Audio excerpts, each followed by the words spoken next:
Hello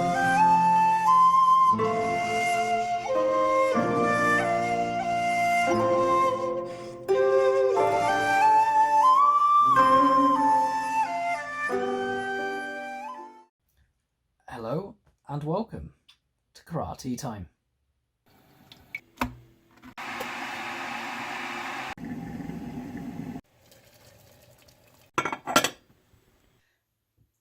Hello everyone and welcome back to another episode of Karate Time. I'm sorry this one's going to be coming out a bit late today. I've been very busy this morning, and yesterday I was going to record this video because I don't like to do them on the day they're supposed to come out. I had a look through my list of things to do because I thought, I've got topics, I can do it later, it's not a problem. I went on my list of topics to do and I realised I've done them all so far. So I was there going, what am I going to talk about? So I'm doing it this morning and I still got plenty to talk about. It's just I was not as prepared as normal, so I've spent some time preparing as well. And the topic for today is I'm hoping to be quite I hope this is going to be quite an interesting one for many martial artists out there. I want to discuss gradings and assessment in martial arts. So I just start with, I think, where we exist now with gradings, and I'll talk about my own group, and it's a model that many will be familiar with, and then also some slightly different ones that we'll see. So I'm going to start with saying that we're focusing on the traditional martial arts that use a belt system and that very visual hierarchy of development. So from the point of view of our organisation, we have multiple clubs under one umbrella. So we have all gradings done centrally by our chief instructor. Every few months there's a grading. Of course, you're not expected to be ready to go to every grading, but there's a grading held, and each club sends students who they feel are ready for the grading. They are formally assessed. We have a training session first as an excuse to get all of our members together and just train together, and then they have a grading afterwards where they're assessed by the chief instructor, and essentially at the end of it he decides if they passed or failed, and it's quite black and white on that front. Although I will say that it sounds black and white, but of course there are considerations made and so on as well, which is something we're going to be discussing soon. Other things sorry, little fly. Gotcha. If only had chopsticks, that would have been great on camera. Yes, other clubs, other groups. Sometimes if they're an independent club, of course that means that gradings are all being done in-house, which in my experience is very, very difficult because I've been part of groups that were independent clubs, in when I was doing other martial arts as well. And the problem with doing grading and assessing as an individual when you've got a belt system and it's a very obvious promotion if you get through, is that you're assessing your own students. If you tell that student you want them to attempt a grading, then and you're also the one assessing them, then they almost can't fail because there's a moral quandary there for the instructor, because the instructor has said this person is ready for the grading and obviously thinks that they must be ready for the grading, and then on the day of the grading that person doesn't perform well. It's very difficult for that instructor to turn around and say, actually you didn't pass, because it's very easy for the student to then reflect it onto the instructor as saying, well, you put me in for this and you told me I was ready. And it's not an easy thing for an instructor to say, yes, I did, but you failed on the day. And so what often happens is they pass them anyway. And I understand the quandary that they must be in when this happens. The other thing that happens with groups doing internal gradings is that you don't want to leave people out. So often what ends up happening in some groups, judo is a culprit for this in my experience, is that because they have a tab system in between belts, if it's an independent club grading up to a certain point, they will do an entire club grading, and essentially everybody passes, even if it's like they just get one tab, because they've got such a range within one grade. I think it's 4 tabs. That it's nothing. It means nothing to them to give them one extra tab, just as incentive to carry on, so that they feel they've achieved something, even if they haven't really. So it's a dilemma. I get that. I'm not trying to judge these people when I say this. I'm just pointing out examples of grading and assessment models that we see in martial arts. The belt, sort of the typical Japanese style martial arts. Right, now the reason I wanted to bring this up is I want to propose a hypothetical idea of maybe a way that gradings could be better, and it involves a rebalance of where club instructors and students and the assessors fit, and it changes the dynamic quite a bit.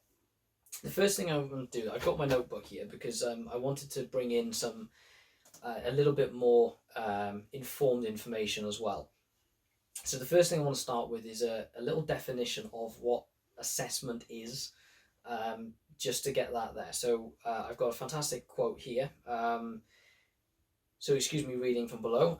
Assessment is the purposeful, systematic, and ongoing collection of information which is used to make judgments about about athletes' learning.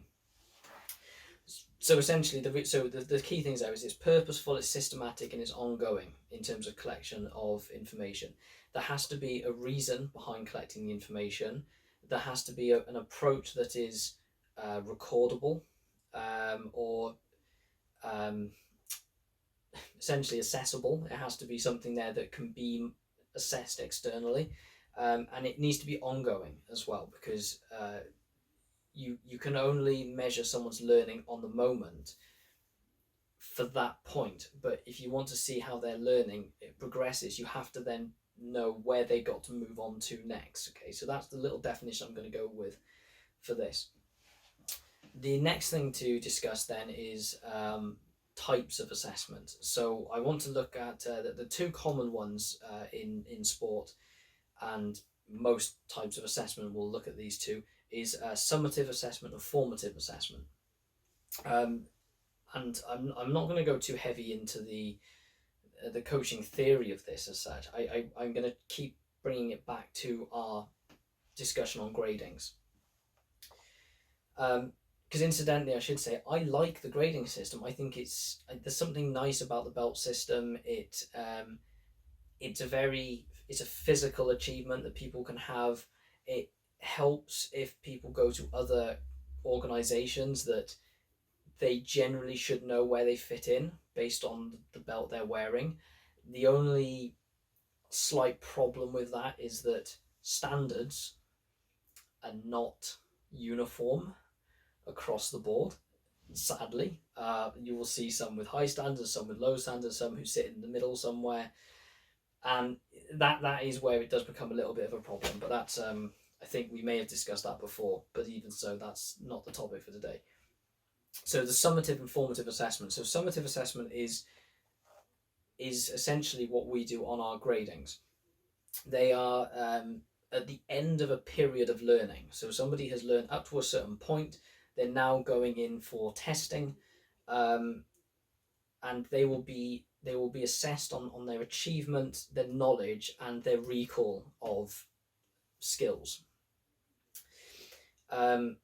These are also things that are normally scored in some way or marked in some way, and they're typically done comparatively as well. So that might be comparison to an imagined standard that you expect people to fit.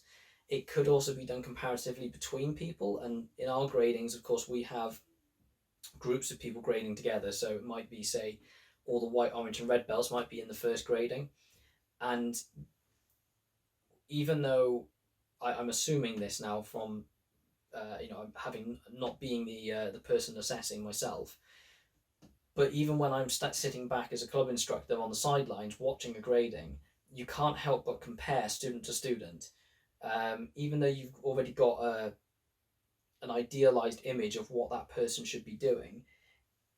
When you see, say, four white belts doing something, you typically will go, that one is better at doing this than that person, and it highlights these differences. Um, in a positive way for one person and a negative way in another. And it's human nature to do that. So that is summative assessment, and that is our gradings. Formative assessment then is where the role of a club instructor comes in club environment. So this is the ongoing process where the learner is still provided with information to help them improve. That's where the club instructor's role comes in. This is also something that's not typically recorded, at least maybe not recorded for a formal purpose, and it's normally there to aid personal progression. Okay, so that's the way I look at it. So I see gradings as our summative assessment, and the club instructor's role is that ongoing formative assessment that leads to the point where the instructor says, I want you to go and attempt a grading because I feel you are ready for your next position. Okay.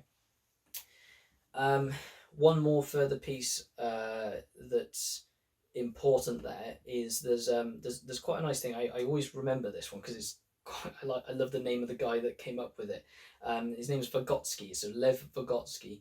And Vygotsky proposed this thing called the zone of proximal development. Now, essentially, what this is, and I hope I'm not losing anyone here. I am going to get back into the grading element much more. It's just this is a little bit of background to help see where my thought process is. So the zone of proximal development is, so if you imagine you've got on one side what is known, what someone knows. Then on the other side you've got what is not known. Okay, the bits that they don't know yet, they haven't learned yet, they maybe don't even know exist. In the middle is this thing called the ZPD, zone of proximal development. And this is the point where there are skills that are too difficult for a learner to master, essentially, on their own. But they're possible with guidance and encouragement from an other knowledgeable person, and that's the instructor. The instructor comes in and essentially says, here's some drills that you can do, here's some tips, here's some adjustments, here's things you can do, and they aid in that bit, but they're not doing the skill for the person, they're just aiding in it. And that idea of going from what is known to this zone of proximal development into what is not known is essentially like a progress of learning. Because, of course, what will happen is the things that are known will build up over time, and the things that are not known are still going to expand, but you're shifting the scales between them. So you want to keep a learner in that middle point, which is where the role of coaching comes in. All right. Don't worry, there's not loads of notes here. All right. So yeah, so that's that. So that's the little background, the little sort of coach education side of things. Now, gradings themselves. This is why I bring this up. There's a few things we can think about here. The first one is, what's the point of a grading in the first place? Well, okay, so we've said it's to assess someone's ability, their skills, their learning up to a certain point. It's our summative assessment. Now, this is where I have a slight, not problem, but maybe an idea. If I take my role as a club instructor, when I say to a student, okay, I'm putting you in for a grading, I 100% hand on heart can say that person is ready to do their next grading. I've discussed it many, many times with my students, and I've said that if I've used the image of a belt. I've laid a belt out on the floor, and I said, right, okay, if you let's say for argument's sake, I lay an orange belt on the floor, and at the point you got your orange belt, you're at the first line of that belt. So here's my belt, nice and long there, and you're at the front of that. You're at the start of that belt. As you learn and develop, you move up and along that length of belt. Now, what it means is that someone who's just achieved their orange belt and someone who's halfway to being ready for their red belt, they should be noticeably different. Okay, no two people of the same belt will be at exactly the same point along that journey. Now, what will happen is this is where the problem I think happens with a lot of club instructors when it comes to gradings, is what they do is they wait till that student has sort of walked the length of that belt and got to the end of that orange belt. And then they go, right, we're putting you in for grading because you're at the end of the orange belt. But that is wrong, because they're not actually a red belt yet. The idea is that that person should not be going into a grading to say, okay, you're a really good orange belt now. Here's a red belt. Now take it away and learn how to be a red belt. No, what should be happening is they should be going along that journey of the orange belt and then already taken one step on top of that red belt. They are already at a red belt standard. Then what happens is they go to a grading and the person examining them goes, well done, you are a red belt standard. They haven't all of a sudden just had that happen where I've gone from an orange belt to a red belt standard. They should be saying, okay, you are already at a red belt standard. That's why you've come here. You are a red belt standard. Therefore, here's the red belt. Okay. I think my team instructors used the analogy before. If you went to university, they don't just give you a degree at the beginning and then say, right, we're now going to spend the next 3 years to actually have learned all the stuff you need for the degree, because otherwise they just give it to you at the beginning. You have to be at the standard before you get the official title, tick in the box, belt around your waist. Okay. Right. Sorry, I've gone off on a little rant there. So what I'm getting at is that you should only put students forward for a grading when you know that they are already at or slightly above the standard that is necessary for the belt they're going for. Okay, not when they're on the cusp of it. And this is why in how many years I've been an instructor? 12 years I think I've been an instructor. 13 years I've been an instructor now. In that time, I've never had a student fail. I've had 2 people who got temporary passes because they didn't perform well on the day. They had to go back a few months later, essentially do a reassessment. If they pass, they stay. They keep the belt. If they fail, they go back to their previous belt. They showed enough potential in some areas, but they just didn't perform in others as they should. And that's where I talk about leeway. It's not black and white. But that's not a bad record in 13 years, I think. And yes, I'm sorry, I'm waffling a little bit here. It's a big topic. Okay, so back to what I'm saying. Okay, so the role of the club instructor. This is where the problem is. If the instructor is also the assessor, as I mentioned before, they have a natural bias. It's their own students. They don't want to fail them. They want to keep them in the club, and it's a dilemma. Okay. The rule for me is, because I have the luxury of sending my students to someone else for assessment, is that I tell them, essentially, if they ask, can I grade, my answer will be no. If they ask me, what do I need to grade, or how can I get better for my grading, or what are the next things I need to work on, I will give them all the help in the world. But if they say, can I grade, I'm too concerned they're chasing the belt, not the development and the learning that leads to it. So I've said to people, I will tell you when you're ready. And my instructor did the same to me, because, and I think the approach was great, because when he said to me, I'm putting you in for grading, although I would still be nervous when I was there, I was under no doubt that I was ready, because I trusted in the judgment. Whereas if you have the luxury of asking, can I grade, and they say no, and then you ask them another time, can I grade? No. And then they say, can I grade? And they go, well, go on then. Eventually they will cave in, and you're not going to feel that they really mean it. So my proposal to discuss for this on gradings is, what if instructors have no say in the student grading? Yeah, I know it probably sounds like a stupid idea, doesn't it? Hear me out for a second.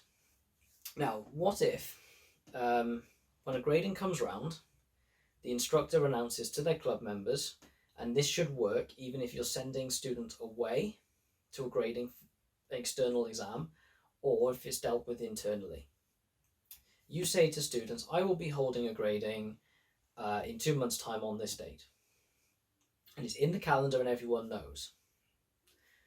And then what happens is the students are responsible for making the decision.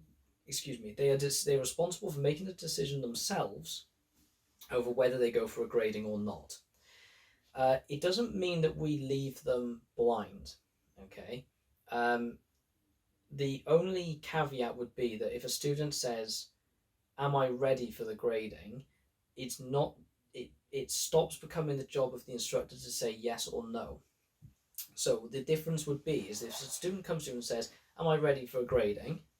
the instructor would turn around to them instead and say, "This is what's required of you for your grading." They might list some things in your syllabus.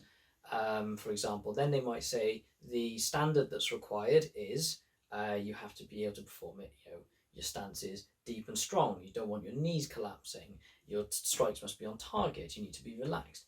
And what they'll do is they will highlight the key characteristics that would be expected of someone of the grade that they want to go for. And then they might also give them exercises to help them work on things. So they would tell the student to go away and say, right, go and practice or test yourself and see, can you do all the things that I've listed and up to the standard that I've outlined. If that person then comes back a week later and says, okay, I've gone through all the stuff that you told me to do, I'm still struggling on a couple of bits, that's fine. The instructor can then go, right, you're struggling with your side kicks. Fine. Here's some exercises you can do to go and improve them. And what happens is that the student now has, the student has taken ownership of their own learning. They are now in control of their own learning. They know what to aim for. They have a goal. They know that the grading is 2 months away. They feel they could be ready. And they are actively assessing themselves all the time against a measurable standard that they've been given. Then when the grading comes around, the instructor, who could also be the assessor as well, does not give any sort of nod to anyone that they should be going for a grading. So that on the day of the grading, anyone who wishes to attend arrives, and that is it. At this point, what happens is the student has taken the decision that they are ready for the grading. They may be wrong. Okay. What this means is that when they come in for the grading, they will perform based on their own assumed standard. And if they pass, great. And they will get some feedback and they will be told, well done, and given some tips for the future and further development. Now, if they fail the grading, it's no longer the fault of the instructor. The instructor didn't put them forward when they weren't ready. What's happened instead is a student has maybe miscalculated their own ability and their own level of learning. They haven't performed to the standard required, and the instructor now has a little bit more freedom to say to them, okay, I'm not passing you because, and then they give them things to work on. But the difference is here is that the student cannot turn around to that assessor, who may be their instructor, and say, but you told me to go for this grading and I failed, and it's not fair. Because what's happened is they took the decision upon themselves, and hopefully by then failing, the failure can't be attributed to another. The failure can only be a point of learning for that person to develop for the next grading. They can go, right, this is where I failed, I'm not going to do that next time. Okay. And it's just to me, that is an idea, particularly for independent clubs where, like I said, the instructor is also the assessor. It takes away a little bit of that concern over how they're going to react when they've been put forward for it, and it makes the learning a more intrinsic process for that student. Something that people may question now, if they've watched this far, because I've probably rambled a fair bit here, is what about children? And my answer to that is, what about them? As long as it's explained properly, children can make informed decisions. You may have to change the way you address that person or explain the situation to them, in terms of what they need to develop ready for grading. The problem is that children who go in for gradings when they're not quite ready and pass anyway because they're children end up with an inflated sense of ability, in some cases an inflated ego. That's not a good thing, because what will happen is there'll come a point where they either hit a certain level that is much higher, where gradings are less forgiving. They may reach an age where they will be regarded differently to how they were when they were a younger child, and they may have both of those things at the same time. And what will happen is they'll go into a grading, they'll be treated differently, and they'll fail. And what will happen is they will be completely substandard and they will quit, because it's the first time they faced a failure, because failure is only ever seen as negative. If that child takes the decision to put themselves into a grading, that is a strong psychological development as well. They put themselves into it and they will learn one way or the other. But it's then how you manage failure afterwards. If you develop the psyche of a person as well, you will get a strong mental character as well as physical character. And in martial arts, that's exceptionally important, because progression typically slows down. It's just natural. The higher skill level you get, the more work it takes to get small gains, and too many people drop out just because they're not progressing as quickly as they remember. But the problem is they quit, not realizing that they were still progressing, and that's the bit that is a royal kick to instructors. Right, I don't know if I need to say much more on this. The only thing I was going to just add is that this is very similar to an approach that's advocated in a lot of sport environments, called assessment for learning. I did just keep a note as well that the difference with assessment for learning is that it's seeking and interpreting evidence to decide, one, where a performer is at that moment, two, where they need to go, and three, how they get there. So that's a little bit of advice for the coaches. If you think about where they are at this current point, where they need to get to the next belt, but it's not the belt, it's the skills that lead up to it that are the importance. It's not the belt itself that's important. And then it's up to the instructor then to tailor a route of how that person gets there. But if you make the students responsible for the decisions on the grading, they will take an active part in the learning process instead of a passive part where they just have information thrown at them. And that's my theory. That's my idea. I don't think it's going to happen. I'm not expecting to put it into action. I mean, maybe if I ever end up running things myself, in I don't know 20 or 30 years, maybe I might experiment with that. I don't know. But I like this idea that the students themselves are invested in making a decision, encouraged to make a decision, and that the instructor becomes a facilitator for learning, and not the most important person in the process. That's my thought. I've spoken a lot on this now. My tea is cold, probably lukewarm. Luckily, that's where microwaves were invented. I know that's probably sacrilege, but I'm not going to waste it. Thank you if you've persevered this far into the video. It's long because it's not an easy topic, but I hope you enjoyed it. And I really would like to know some thoughts on this one, actually. So please throw comments at me. Be great to hear your views. And that's it. Thank you very much, everyone. I will try and get some more videos done in the week this time. And I am going to be working on this little Star Wars one just for a bit of fun as well, which might take a few weeks to do. And other than that, I'll catch you on the next one, everyone. Thank you very much. Enjoy the rest of your Sunday. Take care.